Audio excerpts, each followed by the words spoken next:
So as Daryl mentioned, digital truly means so much to really unpack because it has so many different facets to it. And to be perfectly honest, over the last decade or so, not many words have gained so much of vocabulary use as digital. But a lot of times what I have noticed is when people mean or use digital, it is for a very different, maybe part of what the overall big tent digital stands for.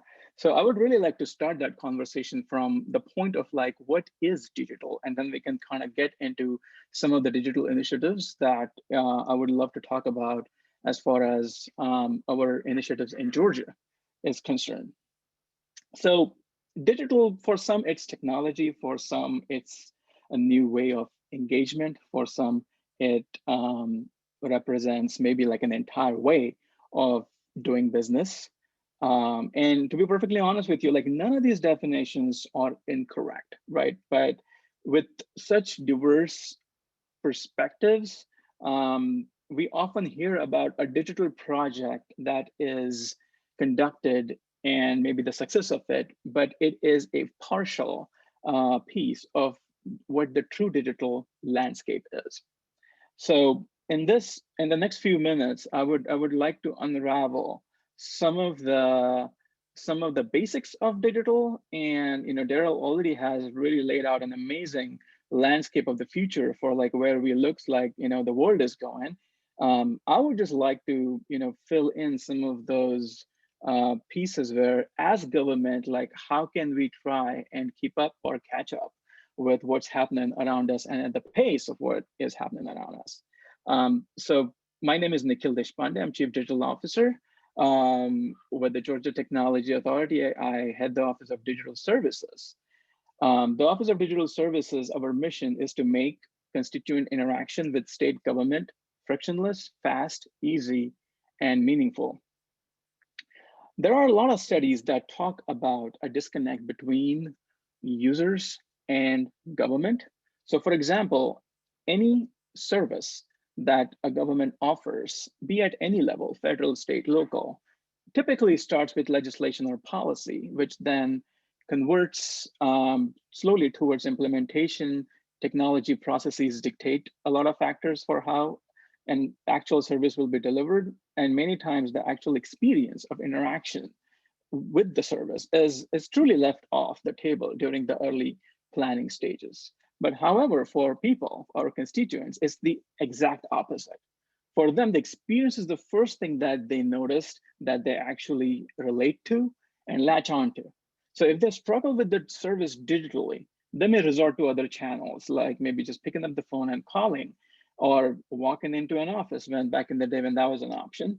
And most probably could be an option going forward, right? So, but those are the things that cost us a lot, right? So the digital channels are something that most of the organizations are trying to maximize. And this is exactly where digital services as an offering across, and this is not just within Georgia. Georgia was actually one of the first states to have a digital services team, but we have multiple states in the US. We also have a federal digital services team. The concept was actually started by UK, where you have digital services teams that champion a user-driven mindset to make services more people-centered and to deliver a better customer experience. The underlying invisible aspect of this particular equation is the technology, because technology, as some people actually equate to digital, is quite different, because technology always keeps changing and will change going forward as well. But we have to adopt, right? So this is what makes like the differentiator between the digital and technology is the expectations of users, the expectations of constituents, and the service offerings. Those are probably not going to change, but over the last several years, technology has truly, kind of redefined how those experiences can change. So to understand where we can go from here, I just wanted to take a quick glance at the evolution of some of the technological changes that truly define and change the paradigm of how us as society has evolved, honestly. So I'm truly kind of starting from like a very macro and then going down micro. And this was one of the transitions that I had watched at one of the GovTech webinars, and I really loved the concept, the way they presented it. So truly going back to the agricultural revolution, which changed the entire paradigm of like how we grew food and how we fed populations back then, right? From that until the next major revolution, which was the Industrial Revolution, it took about 8,000 years, right? So I would say that's enough time for people to adopt and change processes. From the Industrial Revolution to the next major revolution, which is the light bulb, as you know, we just cannot imagine our lives today without a light bulb.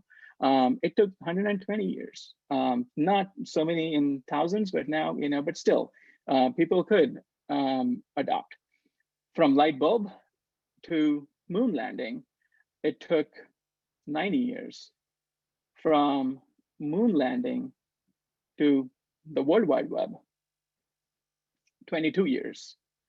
From the World Wide Web to the first true smartphone, 14 years. And I don't need to refresh your memory after what happened when we all got our hands on the first iPhone or the other true smartphones that came after that had better connectivity, because the overall innovation and the change only accelerated. And here we're talking years. Then we started talking, probably a period of quarters or months when new technologies or new ideas were developed. But also another key is it's not just about developing technology, it's also the adoption of it, right? So this is a really interesting chart by Singularity Hub that shows the technology adoption of all these key innovations, which was adopted by 1/4 of the American population. So going from the left to right, electricity took 46 years to reach 1/4 of the American population. Telephone, 35, radio, 31, television, 26, PCs, 16 years, mobile phones, 13 years, the web, 7 years, right? So as you can see, like the adoption is also accelerating. Pokemon Go honestly took 2 months to get adopted for 1/4 of American population. Also, probably took a lot lesser for people to jump off and go to the next thing. So point being is that changes happen fast and people respond and adapt to those changes a lot faster. But this has only happened after we started seeing digital changes on top of technology changes. Again, going back to Daryl's example of like seeing it from the top, like what is that new element? What is that other element that is inserted as part of these digital changes? So when the digital services team started looking at defining digital, and we started collaborating with other states and the federal digital folks as well, we wanted to come up with a pretty extensive, comprehensive definition of what does digital government really mean. And I can say we went back and forth in trying to come up with a succinct message, but it was pretty hard because anywhere you would look for digital, you would see something like this, something very futuristic out of a matrix, and people touching things or people just in a virtual reality. This is what digital was commonly associated with and still is if you just put digital in Google and look for images, right? So digital truly is something that I really love. Like I have a list of different definitions. Love Daryl's definition as well, which is the physical and the virtual world coming together to create like a new experience, right? So as all of us can agree, our constituents interact with us from the left-hand side, which is a physical interaction, to maybe snail mail, to picking up the phone, calling call centers, interacting with us online. And then, we offered mobile interactions, the conversations that happen where they don't know what to do or something is not clear enough, they just turn to social media. And, they probably get coached by someone who may have gone through their experience or maybe not. And then, we are slowly inching towards more like a AI or machine learning. But each of these come with a price tag, right? So the physical interactions for any organization are like the most cost intensive um, interactions. Same thing with snail mail call centers, because it actually requires people. It requires people to be on the other side. As far as digital is concerned, this is the part where we offer digital services. We offer an online channel, which is always there, always open, geared towards people, and it does not cost as much per transaction. So it is truly in everyone's benefit to be more focused on maturing their digital presence and working forward, right? So when we look at someone's interaction with government, let's put it on two axes by like effort and impact. Like the effort for someone to go in and physically in person interact is the highest. The next is probably paper processes where you download the form, you print it, you fill it out, you mail it, and then you just hope that things are happening, right? The internet mobile piece is a relatively lower effort, but it is still an effort from a government perspective, because at this point, anything that someone wants to do requires a lot of research, requires to know exactly where to go. The AL, ML predictive pieces at this point are out there in the market. I still yet have to see some really good impactful implementations. So point being is like, we are still here as government, and people have already reached here, because it's not that people have reached there, it is essentially that their expectations, their interaction with non-government, non-public sector entities are there. So when we looked at the entire picture, we were convinced that a digital government is being people-centric and data-driven, exemplifying an automated way of delivering products and services at scale that are based on meeting outcomes rather than outputs. So I know this is a pretty long-winded definition at this point, and this is also something I believe is going to be a work of, work in progress. So I won't be surprised if this changes. But what I want to talk about is just basically unpack this particular definition and what does it truly mean, right? So the first thing that we see is digital government is truly people-centric. People's needs should truly be the course, be the central piece to everything any of our agencies do, because that's really what the organization exists, is to serve a certain service to our constituents. So it is relatively new within the public sector, but the private sector has been doing it for a long time. But digital businesses truly, get disrupted, or digital businesses disrupt other businesses only when they solve a certain problem or offer a new value, which is more streamlined, more innovative in a way. So it is really, really important for us as agencies to identify and define who our end user is. So, it is obviously something that we at Digital Services Georgia have done in the past, because not having enough user data or neglecting to include user input during an implementation of our projects is truly the biggest cause of failure in public sector projects, as per research done by McKinsey. So we truly feel like that is the first step for any of the programs or projects that need to be implemented, is to know your user. And here there are some nuances, right? Because, for example, a lot of times we may assume who our users are, but that might not be the reality. Our users might be completely a different set of people. For example, if an agency caters towards, say, medical license renewals, and I'm just completely coming up with a fictitious example here.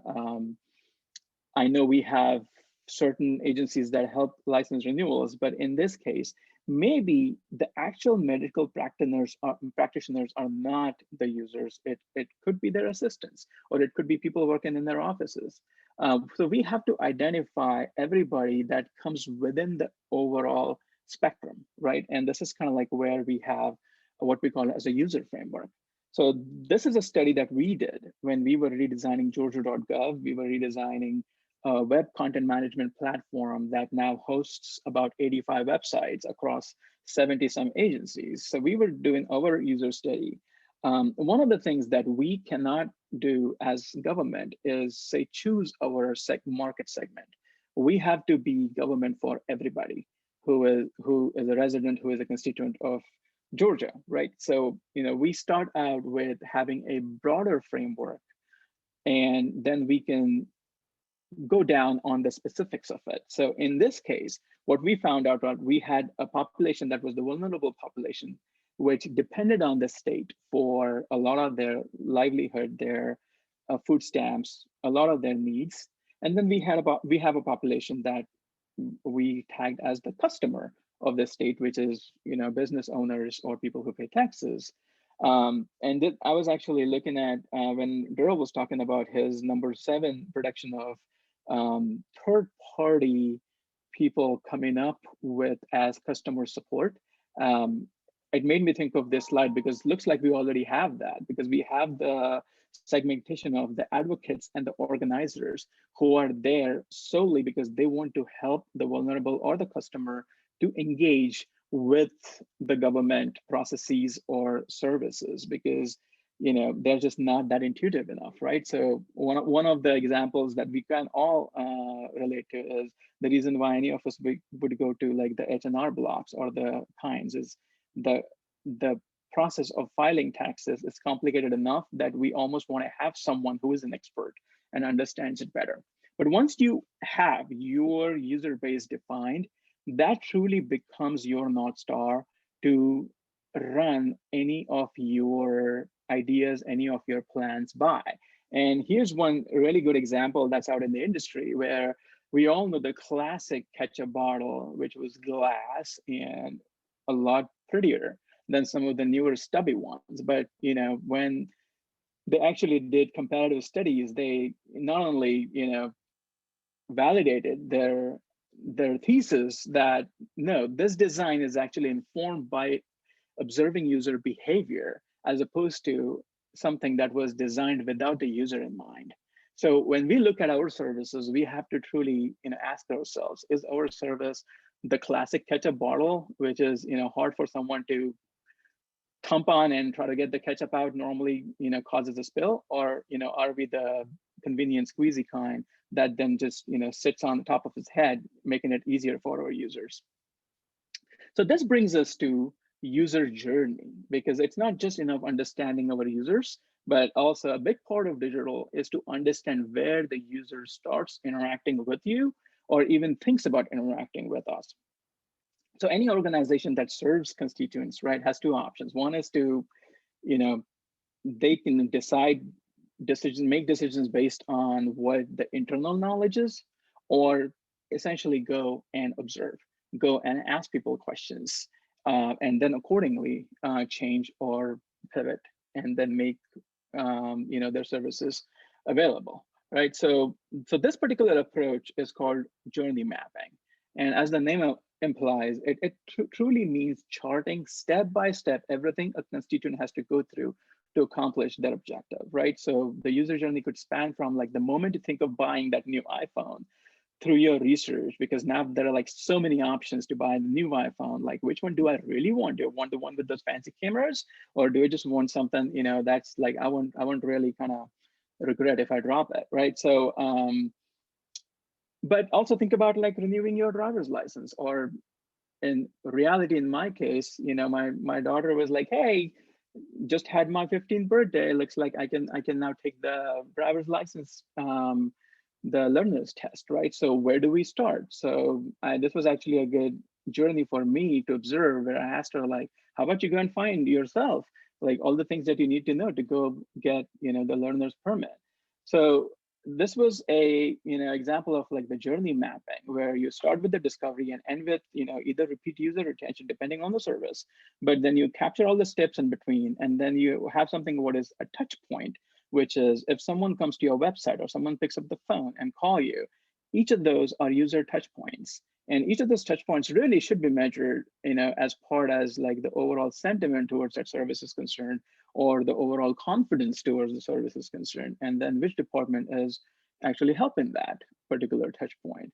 If any of these agents, any of our agencies have something like this, I would be very, very interested in knowing.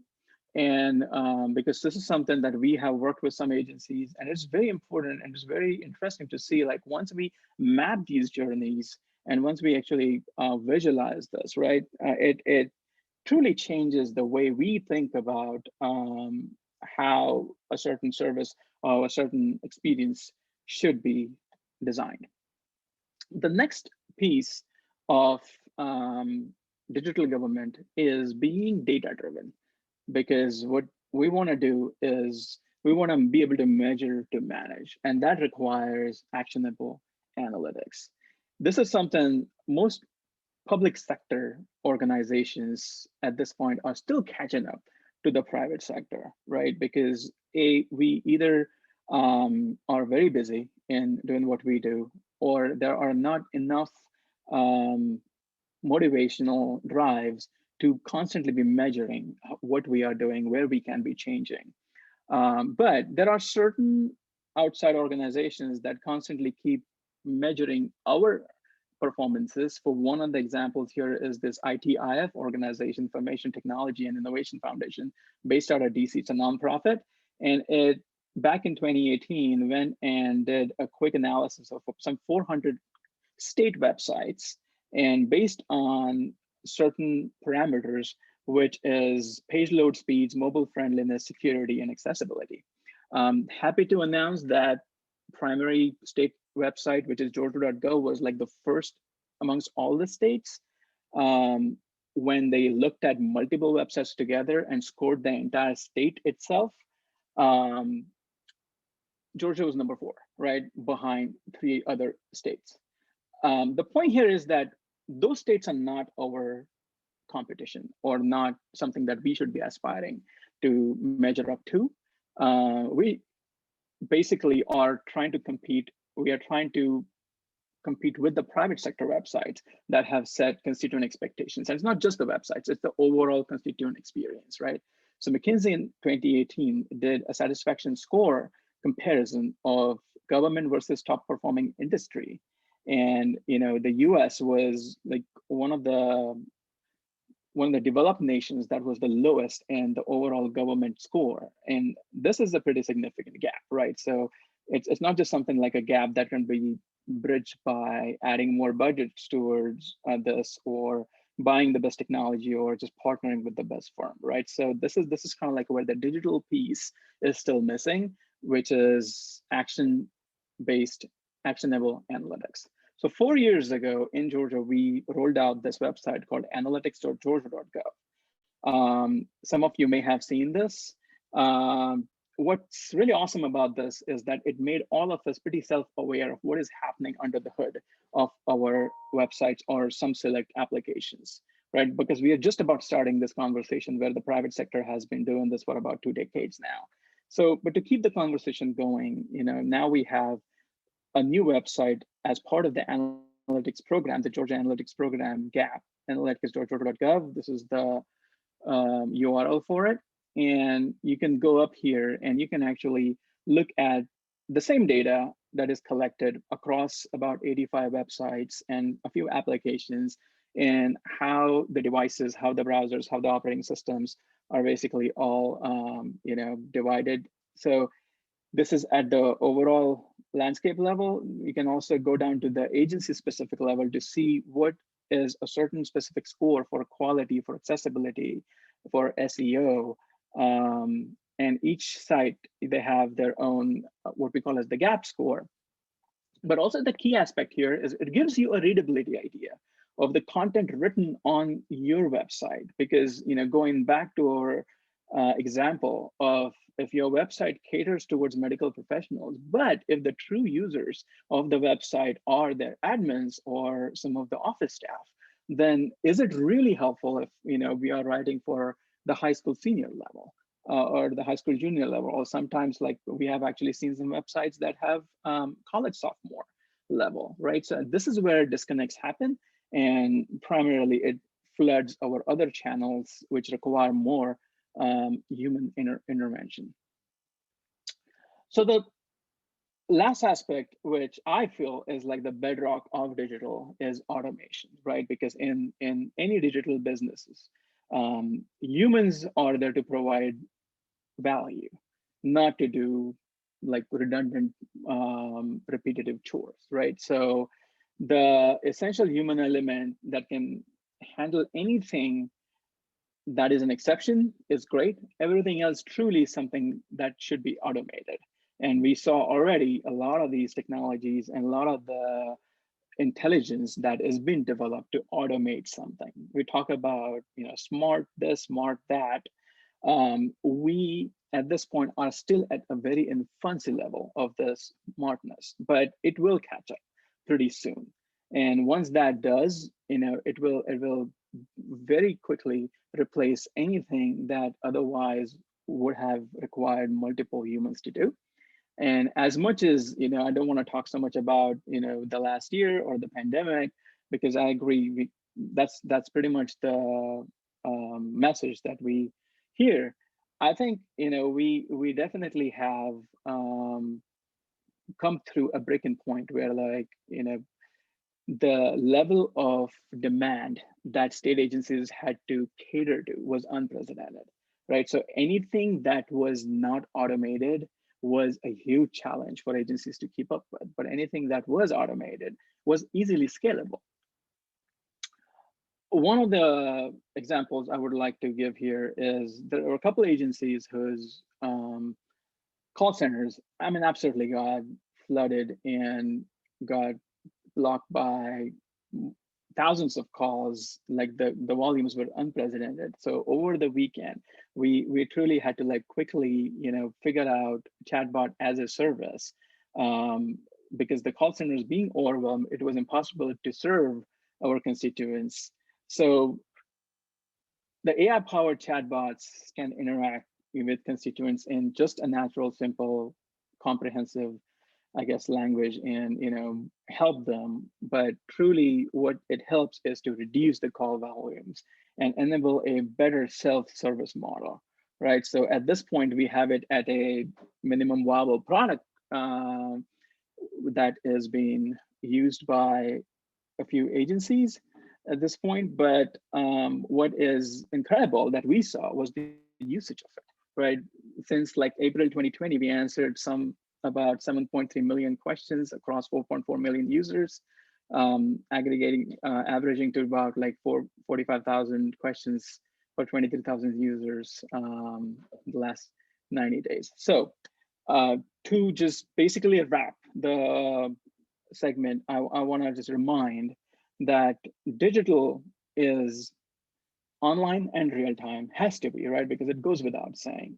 Every service that our organizations provide, it really should be available for everyone, everywhere, at any time. Has to be real time. The feedback that our constituents should get, because best decisions are obviously made, the reflection of best information at that particular time. So it is critical that we have services online and real time.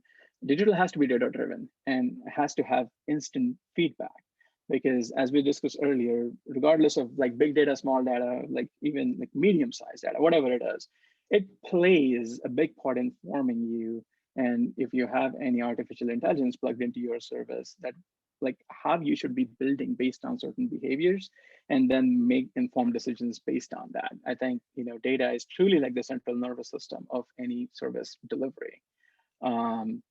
It should be continuous, and last but not the least, people focused, right? Because a lot of times what I have seen is services get built, they get deployed, and then there's a lag in keeping them updated. That is something that is, can get very dangerous, because we need to be more nimble and aim to release as often as possible. And I cannot stress more on people focus. I know this is something that very few digital talks cover, but it means nothing if we are not able to actually cater to the people that we are investing so much in.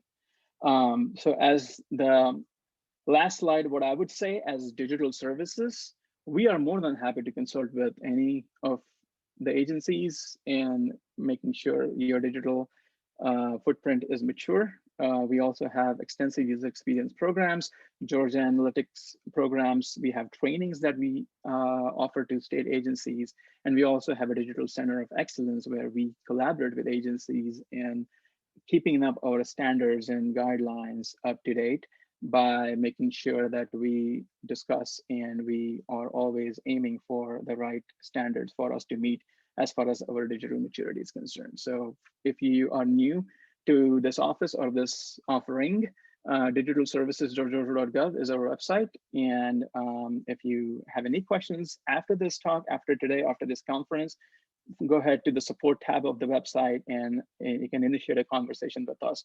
And we're more than happy to engage with you. So having said that, I'm gonna stop my sharing and I'll be happy to answer any questions. Hey, Nikhil, great talk. Interesting subject matter. Thank you for bringing that to the summit. I do have a question in the question panel, and it's from Les at GTA. And the question kind of relates to your last slide there. Georgia's digital services team is perhaps most visible today in its work with GovHub and the platform for state agency websites. What other areas might we see the team expand into? The digital services team or the overall digital offerings really can be expanded to encompass the entire journey. So right from teaming with an agency to plan for a service to all the way towards how do we measure if a service is indeed successful? What are some of the success metrics? What are some of the key performance indicators that we should be looking at? So if there is a certain change or a certain enhancement to a service, like why are we doing this? Some of those are the questions which are very product centered questions. And those are the big pieces within state government or any other public sector where I think we need to have that conversation. The business piece of it exists today, the technology piece of it exists today. The product piece is something which is newer. And anything that the product piece can encompass in the entire customer journey, the digital services can expand and partner with agencies. Awesome. Let me check and see. There are no other questions in the panel, but please feel free to put them in. But in the meantime, Nikhil, to build on success metrics and tracking the success of our applications and websites and interactions with our constituents. If an agency is out there and they have those products, they have the call center, they have the website, and they have some applications, but they haven't necessarily been tracking the success metrics or the user feedback about their applications. What are some low-hanging fruit ways that they might be able to kind of pipe into that and get that data out? No, that's a great question, because that's truly like, yeah, how do I take this home now? The digital analytics program, the Georgia analytics program, or GAP as we call it, we use a pretty sophisticated tool that you just got a glimpse of the reporting. And if you are interested in plugging in that tool into your digital property, by all means, reach out to us and we're more than happy to do that, because that will give you a lot more than just analytics. That will give you all the qualitative and the quantitative information that you may need to have that overall business conversation or technology conversation. It could just be as simple as like, should we be still supporting IE11, right? So if the tool tells you that maybe your percentage is not significant enough for you to be investing in that, and it could be like a low-hanging fruit conversation like that, to all the way to something which is, maybe putting a heat map on your application to actually see the hotspots across the usage of the application. And then, there are certain events that we can identify as the success factors, and basically then be like, okay, if people are going up to here, then maybe there is a gap somewhere. So there's a lot of these qualitative conversations that we can have, but for that we need data. We need something to kind of start with that conversation. But yeah, the first thing could be just to get in touch with us, and we'll be happy to at least get those scripts on your digital properties that can start collecting those numbers. And every agency will have access to the tool, so they can set a report right from a daily report to a weekly to a monthly, however they want it. And they can keep a tab on like how the service is performing. And then we can be more than happy to kind of set a roadmap for the service. Great, thank you. So tools are out there. You just need to reach out and contact the office and get those tools implemented on your site. We have about maybe 2 minutes or so. So one question, unless someone's typing into the panel, but on your definition of digital, which was really multifaceted, the very last point was focus on outcomes and not outputs. And I wonder if you could give us like a 1 minute kind of example or explanation of that. Yeah, absolutely. That's actually a really good catch. I was thinking of adding a slide just to specify that, but that is truly the product hat on, is to be focusing on the outcome of a certain project, right? Because a project view of any engagement is towards the end of this, we spend this much budget and we have either an application or a website that people can use. And if that happens, it's a success. But if the outcome is not defined, then we truly don't know, other than having that checkbox of like, there is something live at this URL. Like, what is truly the outcome of it, right? So if the outcome of that particular service is to maybe, have more engagement with a certain community, to have, more conversation, then are we measuring that? And that digital property will only enable that outcome. So the output is, in say simpler terms, we can say an output is a website that is informational, but the outcome of it is if we reduce the call volume from people having to answer redundant questions and be focused on very specific cases, then that's a successful outcome of having that website. Awesome, thank you, Nikhil. So having the website isn't the win. The win is what the website provides to your users. Makes great sense. Right. Thank you.